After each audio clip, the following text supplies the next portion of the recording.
Welcome back to another episode of the Finance Bible podcast. Zeke here. And your co-host Oscar. But before we get into it, please note that nothing in this podcast should ever be considered as personal financial advice. Of course, if that is what you are seeking, reach out, we'll get you in touch with the correct professionals, get the job done properly. Sit back, relax, and enjoy the show. Let's get into it.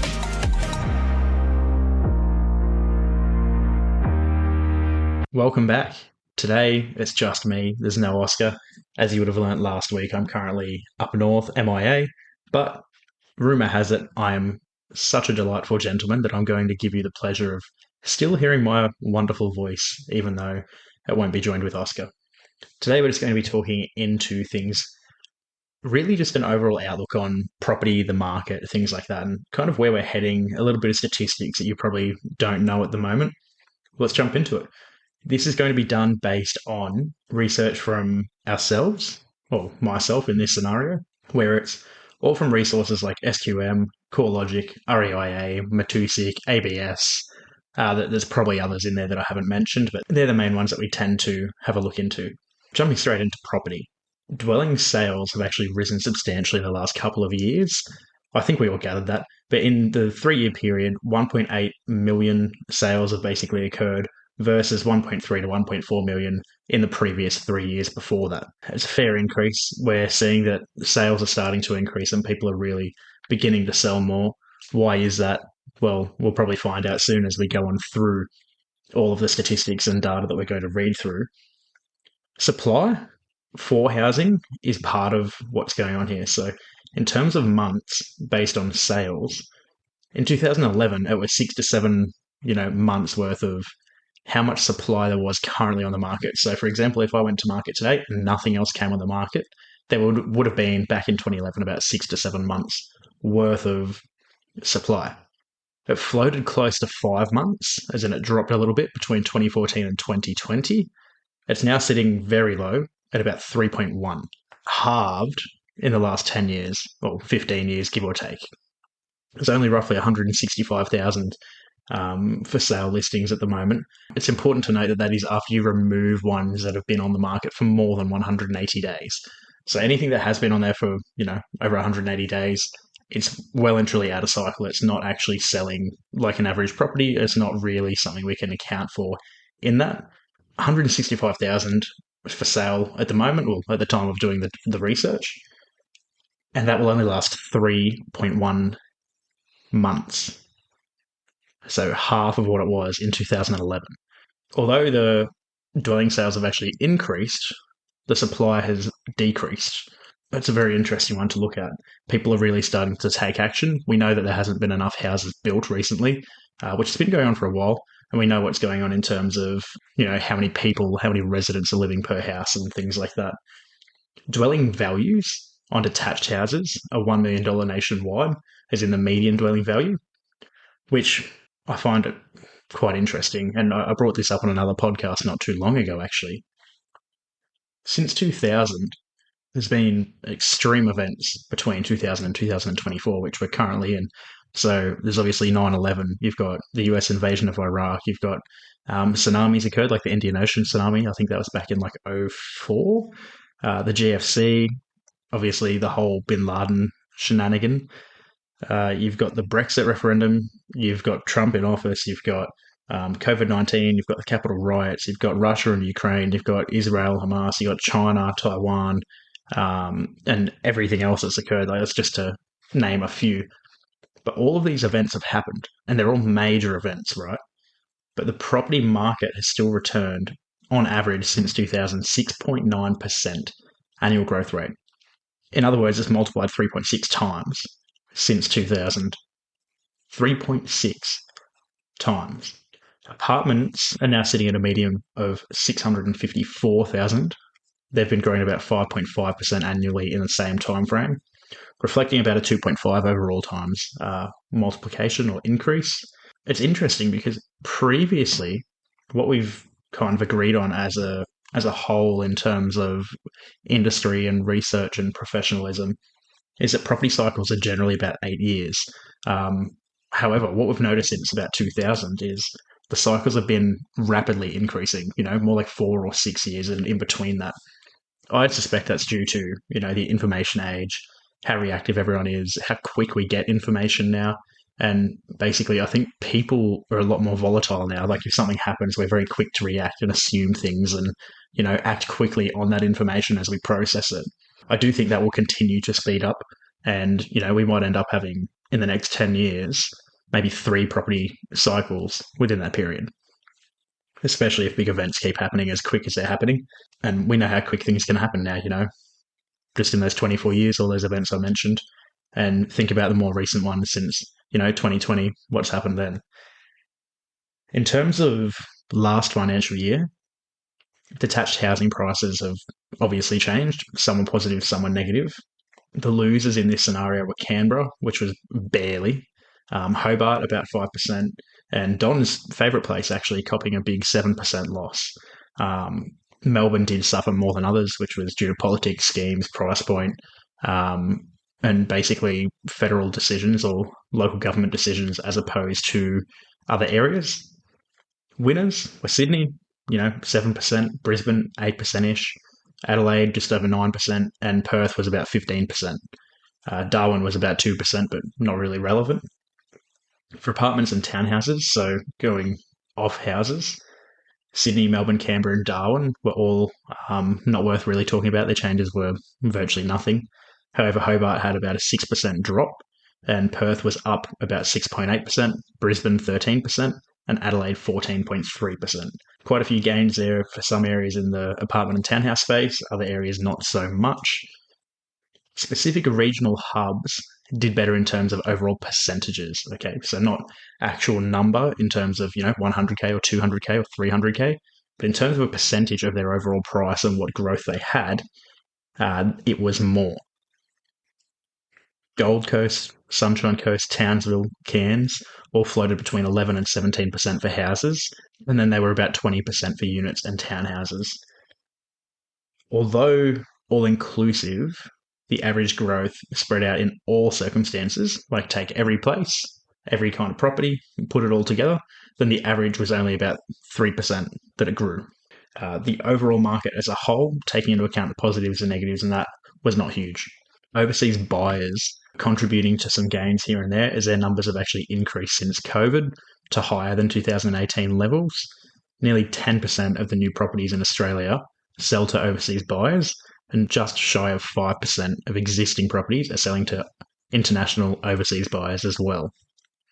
We've had a few millionaires as well migrate to Australia, and this is an interesting one to talk about because the definition in this sort of scenario is actually described as people who physically have over $1 million US, that's important to note, available to spend right at this point in time. So not their assets, nothing that's tied up, just available cash that they can go and spend $1 million US right now if they needed to. Australia is impacted by this, as we're actually the second highest country behind the UAE with millionaires migrating. That's a really interesting statistic. When I found that one out, it actually confused me a little bit as to why they would be mostly coming here. But when you look at where they're coming from, like more your ages, then that makes a bit more sense. Chinese, Russian, Indian, or some members of the UK as well actually came. But UAE is leading that well and truly. Once they're here, they hold housing more than average millionaires. So I'll elaborate on that in a moment. And they hold less housing outside of Australia. So, for example, they hold about 40% of their wealth in property, whereas the global average of what they hold in property for millionaires floats at about 29%. And only 10% have external housing, as opposed to the global average of 27%. So they hold 10% more in property than the average, and they also have like 17% less outside of Australia than the average millionaire. So that's an interesting one. A big reason for that would be relocation, I dare say. They actually relocate here. The number one reason for their relocation here is investment. And obviously none of them say that tax is a reason for their migration. Development costs, if we move into the overall landscape of, property development cost of building and that kind of thing, development costs are contributing to increased prices at the moment. Based on, I think it was a June quarter 2024 NAB survey, the main issues reported from developers, because NAB actually survey their developers on what issues they're facing and that kind of thing. And the main issues seem to be around labour availability, construction costs, obtaining a permit, lack of decent sites, high interest rates, high credit, and other issues seem to still be problems, but not as much as labour and construction. Like they're the main things: labour availability and construction costs. The average cost of the little, cookie cutter boxes that you stumble across in suburbia nowadays, like if you're living in a new suburb and you walk out the front and you see 55 cookie cutter houses pretty much the exact same as yours, the average cost of them is about 550k now. So they were about 375 in 2019. With COVID removed, they grew at about 4% per year in the last 30 years. What that means is that although they've gone from 375k to 550k in the last 5 years, essentially, if you remove COVID from that, as in you take away the last couple of years, they were only growing at about 4% per year over the last 30 years. So it's a really big sudden jump, but stretched out as not as vital and vigorous as it seems. In terms of rent, there's a bit going on. So vacant dwellings are still continuing to be at virtually the lowest levels since '07, which we all know what happened there. The rate is sitting at a very low 1.3%, meaning that roughly on average you'll have, 5 days a year of vacancy on an investment property, which is pretty simple. Settle on a property, have an open home the next day or the day after, process some applications, and then bang. Due to that, the rent values and the cost has actually gone up about 2.6 times since 2000. And it's actually been steadily outgrowing inflation at about 4.2% per year. So rent increases are sitting about 1.3% higher than inflation year on year, give or take. Another thing contributing to all of this is population growth. I get a bit annoyed by this one because the media is the media. Um, you guys probably all are well aware of my thoughts on the media. I don't really like to pay attention to it. There's a lot of baiting and catfishing and lying and nonsense and picking particular statistics instead of showing an overall picture of what's going on. And they love gallivanting around saying we've had the biggest year of population growth since 2008. I mean, it's true, but a bit of context will probably help you process that information the way that you should.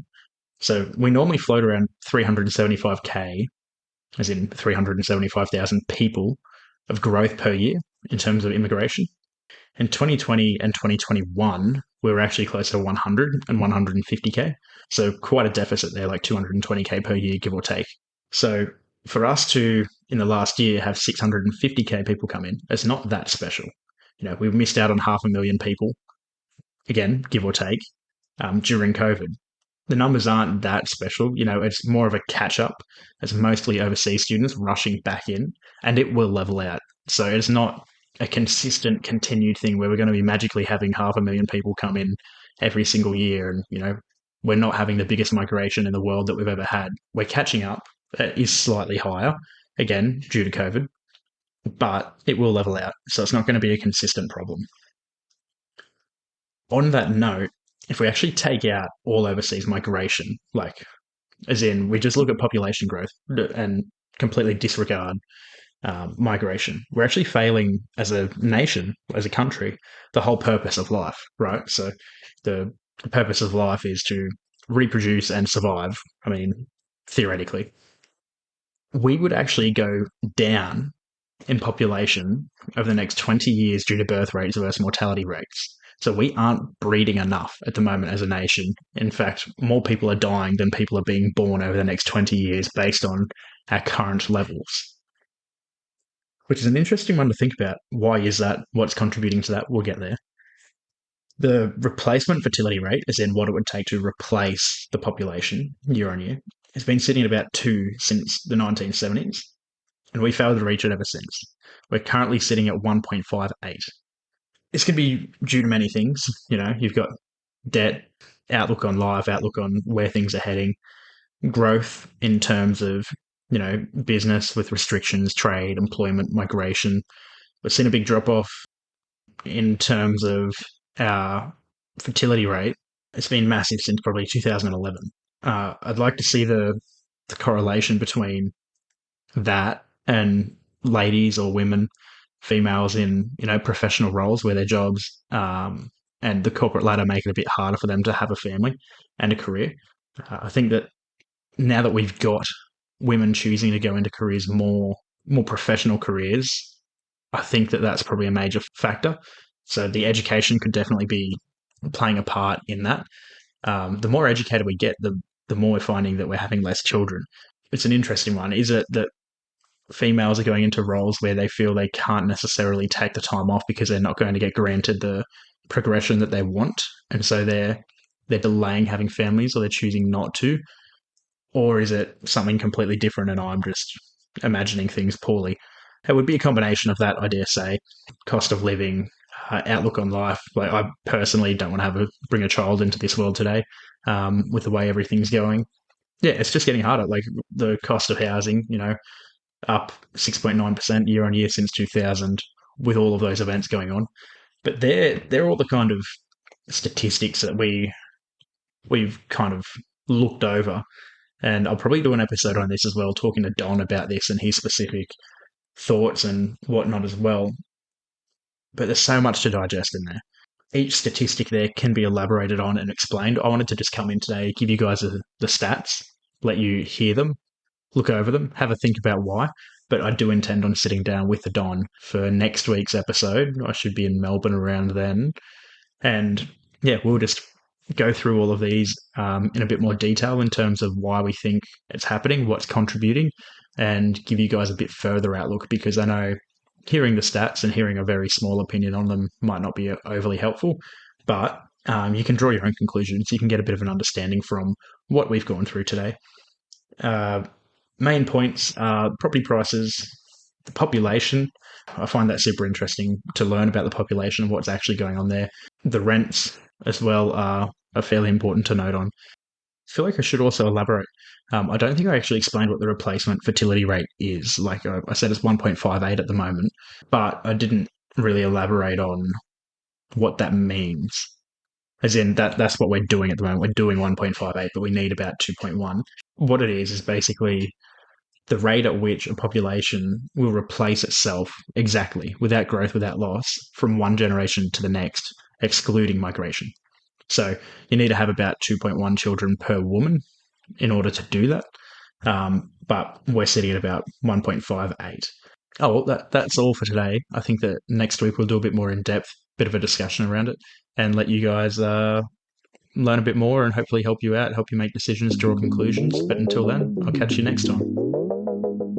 We hope you enjoyed the episode. As always, you know exactly what to do. Hit that follow button, subscribe, whatever platform you listen to this podcast on. Also share it to friends, families, co-workers, whoever you think may benefit from it. But unfortunately, it's the end, and we'll see you next week.